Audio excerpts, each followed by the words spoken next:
Alright, you know it's bad when I have to start a video by saying they are literally suing a spring. Not a machine gun, not even a bump stock. A spring and a trigger that you still have to pull with your actual human finger every time. And the best part, they're calling it a public safety emergency.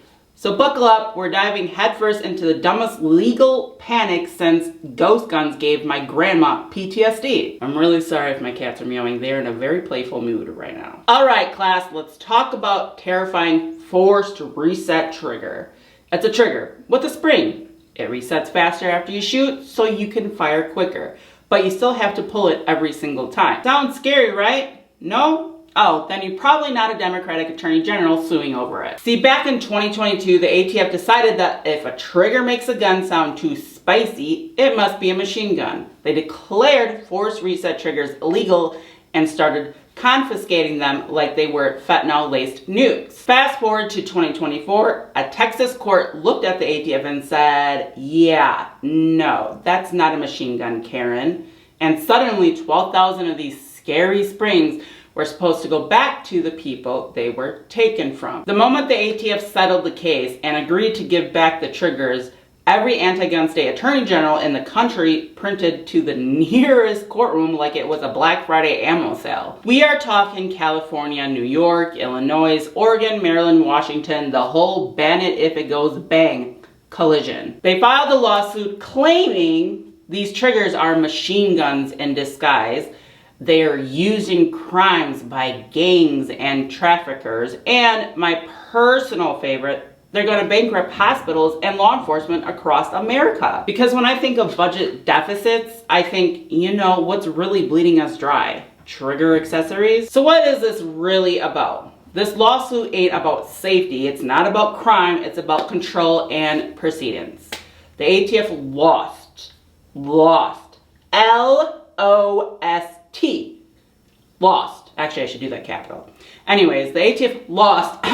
They overreached, got slapped by a federal court, and had to eat crow. So now, instead of admitting defeat, anti-gun states are trying to sue their way back into the win column. Cheat, or have a hissy fit because they didn't get their way. Anyways, they're using the Administrative Procedure Act because apparently settling a lawsuit now counts as a federal action. They can sue over. Like, translation, we didn't like the outcome, so we're suing the scoreboard. That, yeah. Let's take a moment to appreciate the list of warriors protecting us from the horror of fast reset springs. Maryland Attorney General Anthony Brown, Letitia James in New York, Kawau Raul in Illinois, and 13 more political saviors. I'm really sorry I'm botching those names. I cannot pronounce them. Anyways, these are the same folks that claim criminals will definitely use these things to wreak havoc. Because yeah, MS-13 is just out here ordering rare breed triggers off gun broker with trafficking numbers.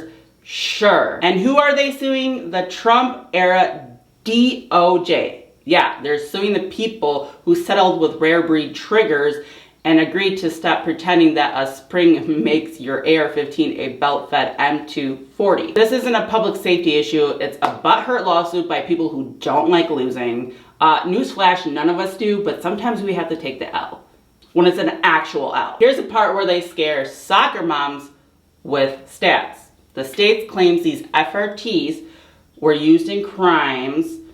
It costs $1.5 million per non-fatal shooting, will make hospitals explode, and lead to irreversible harm. Meanwhile, the trigger still requires a trigger pull. It doesn't shoot by itself. It doesn't fire when you sneeze.